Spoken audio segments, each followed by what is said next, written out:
sekarang kita sudah punya Perda 1 2004 tentang pajak dan retribusi daerah. Semua itu mengatur bagaimana regulasi yang bisa kita lakukan di Kuningan. Yang kedua poinnya adalah bagaimana kesadaran ya masyarakat untuk melakukan kewajibannya tentang pajak, dan juga sebaliknya bagaimana pemerintah melayani rakyat dengan pajak yang dilakukan. Yang kedua adalah kami berharap bahwa dengan regulasi ini ada peningkatan kreatif dari retribusi dan pajak. Kenapa? Ketika PNS meningkat, itu akan berdampak kepada pembangunan. Dan saya ingin ini bisa dilakukan pada ini juga. Jadi memang ini penting, hanya ada lompatan, tidak bisa kejadian dulu. Jadi semangat kan ini. Gas sekali. Targetnya ya paling tidak tahun ini bisa bertambah di 20 miliar. Makin besar penambahan PAD, makin banyak kemanfaatan. Terima kasih.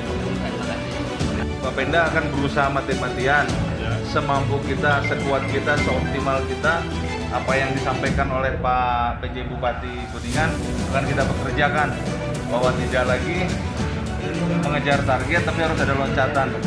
Ya, Pak PJ memberi waktu pada saya sampai rakor berikutnya untuk memberikan strategi. Jadi saya baru mikir dulu nih, disuruh sekarang nggak bisa langsung jawab sekarang kan. Ya, jadi nanti ada rakor, di situ saya akan memaparkan mengenai strategi. Nanti mungkin bahan paparannya saya share ke kakak-kakak. Ya, saya sekarang kasih tugas 500 miliar, caranya gimana? Saya pikir dulu, ya strateginya gimana? Saya harus bikin strategi dulu, nggak asal bilang. Ya, itu aja Pak. Gini, mau kecil mau besar itu kan tergantung dengan potensi pajak atau retribusi yang ada di. Kita bicara PBB, itu kan kalau di saya itu pentingnya cuma segitu ya seperti apa? Mau kecil mau besar kita berikan reward, kita berikan apresiasi. Hari pertama dibagi SPPT, hari itu juga lunas.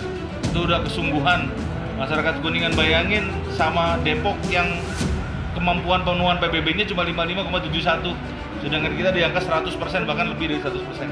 Gitu. Ya. Setiap penarikan pajak dan retribusi harus ada payung hukum.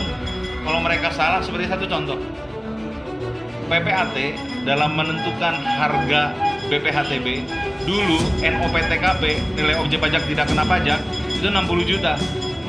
Sekarang dengan undang-undang baru naik menjadi 80 juta.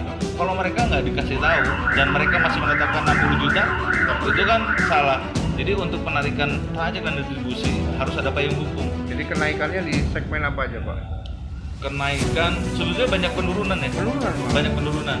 Menara telekomunikasi hilang, izin trayek hilang, tera ulang pada timbangan dacin di pasar-pasar itu tidak ada lagi, kayak gitu kan. Kir hilang. Tapi kita bisa maksimalkan dari yang lain. Kita maksimalkan dari retribusi yang lain, atau kita dari pajak-pajak daerah yang lain. Maaf, kalau hilang berarti artinya ketika ada uji kir atau tera itu bayar nggak nanti? Hanya bayar jasa, tapi tidak masuk ke retribusi. Masuknya kemana Pak? Ke dinas yang bersangkutan. Tapi tidak masuk jadi PAD juga? Enggak jadi wajib. Pungli dong? Enggak lah, kayak gitu. Enggak, mereka punya regulasi sendiri. Kayak gitu. Tidak terjebak kita. Enggak. Enggak. Larinya kemana itu kalau tadi sana dikasih dinas itu? Kita misalnya ngetes air nih, pengusaha air mau ngetes air. Kan harus beli reagent, harus beli alat. Ya itu, mau beli alat. Balik lagi ke situ. Ya. Tapi ada regulasinya kan? Ada regulasinya sendiri. Yang jelas yang saya sebutkan tadi sudah tidak ada lagi retribusi masuk. Pajak hiburan kalau hiburan ketangkasan, anak-anak apa segala macam itu 10%. Nah, kalau misalnya hiburan malam apa segala macam kita tetapkan 40%. Tapi sedikit di sini. Ya, karaoke, pijat, spa gitu hampir nggak ada di sini. Ada di Cirebon. Cilimutan itu yang tempat karaoke 40% ya? 40%. 40%. Kalau mereka Itu nggak regulasi jujur gimana? gimana? ya? Kalau mereka kan ada katanya mau uji materi, Inul dan kawan-kawan, siapa Rosa gitu.